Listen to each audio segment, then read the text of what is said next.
Okay, so we've all seen what AI like GPT-4 can do, right? It's incredible. It's kind of like having this brilliant intern who knows a little bit about everything. But what happens when an intern isn't enough? What if you need a real expert, a specialist who gets the unique language of your business, your customers, your data? Well, that's where general AI starts to stumble, and that's where we're jumping in today. Right, and that quote really hits the nail on the head. To take AI from a cool party trick to a tool that actually works for your company, one that gets your brand voice, your internal jargon, your specific workflows, you have to customize it. That's the leap we're talking about, from generalist to specialist. So here's the fundamental problem we're trying to solve. A generalist model knows a little bit about everything, but it's not an expert in anything. To get those expert-level results you actually need, you have to transform it. You have to turn it into a specialist. And this is where customization becomes absolutely mission-critical. Now, there are three main ways to do this, and you can think of them like rungs on a ladder, each one more powerful than the last. At the bottom, you've got prompt engineering, which is really just getting better at writing instructions.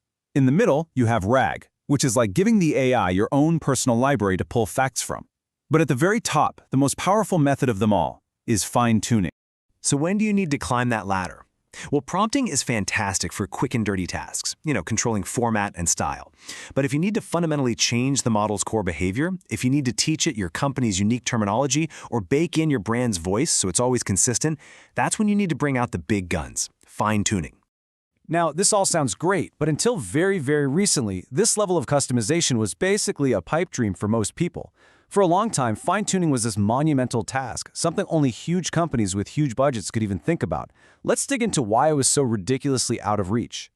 The old-school way was called full fine-tuning, and it meant exactly what it sounds like, taking a giant model and trying to update every single one of its internal knobs and dials. For a model with 7 billion parameters, you were literally trying to tweak all 7 billion of those numbers.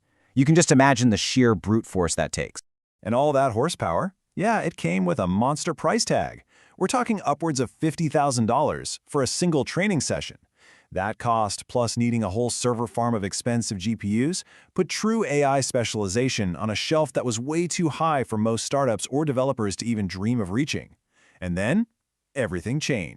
A quiet revolution started bubbling up in the AI world, led by a bunch of techniques called parameter-efficient fine-tuning, or PEFT for short. The heroes of this story are a couple of acronyms you need to know, LoRa and Qualora. And they didn't just lower the barrier to entry, they basically blew the doors right off the hinges. So what's the secret sauce behind LoRa? It's actually genius in its simplicity. Instead of rebuilding the AI's entire engine from scratch, you just freeze the original model. Then you snap on these tiny, super efficient adapter layers that you can train. It's like adding a high-performance turbocharger to a stock car engine. You get this massive boost in specialized power without all the heavy lifting. And this right here, this is the aha moment. With the old full fine-tuning, you needed a beast of a machine with over 80 gigs of VRAM. With QLoRa, you can do it on a single consumer GPU with as little as 6 gigs. We went from training 100% of the parameters down to less than 2%, sometimes even less than 1. And the crazy part?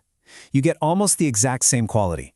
This is what made AI specialization possible for everyone. And the speed of innovation here is just wild.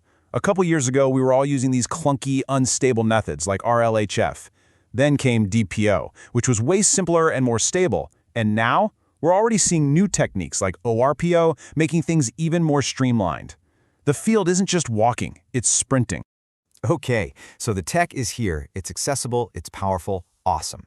But the best technology in the world is totally useless if you don't give it the right fuel. And that brings us to what is, without a doubt, the single most important part of any fine-tuning project, your data. You have to remember, the model learns directly from the examples you give it. If you feed it messy, inconsistent, or just plain wrong information, you're not going to train a specialist. You're going to train a very confused, very expensive amateur. It's the ultimate garbage in, garbage out. So here's a crucial insight that might actually surprise you. Quality absolutely crushes quantity. The research is clear on this. Just 1,000 excellent, carefully chosen examples can teach a model way more effectively than 10,000 mediocre ones. It's not about how much data you have, it's about how good that data is. So what does quality actually look like? Well, first off, it means diversity. Don't just show the AI the easy, happy path problems. You've got to feed it the tricky edge cases, the weird customer requests. Make sure every fact is verified. And here's a pro tip. Always hold back about 10 or 20% of your best data to test your model later. That way, you'll know it's truly learning, not just memorizing the answers. So when you combine these revolutionary, accessible techniques with a dataset of high-quality, specialized examples, well, that's when the magic really happens. Let's look at what happens when you finally turn that generalist intern into a world-class domain expert. I mean, just look at these numbers. We're not talking about small, incremental improvements here. Across super specialized fields like law, finance, and healthcare, fine-tuning is delivering massive accuracy boosts. And for coding, we're seeing up to 70% better performance. This is the difference between a fun novelty and a production-ready tool that can make a real-world impact. And here's another huge benefit. One of the biggest plagues of AI is hallucination. When the model just confidently makes things up. While proper fine-tuning drastically reduces this. It grounds the model in the facts of your specific world, making it far, far more reliable. And here's why that works. You're not just teaching the model what to say, you're teaching it what it doesn't know. A well-tuned model learns the boundaries of its own expertise. It's much more likely to admit, I don't have the answer to that, which honestly makes it infinitely more trustworthy. So what's the big takeaway here? Fine-tuning is no longer a far-off $50,000 dream.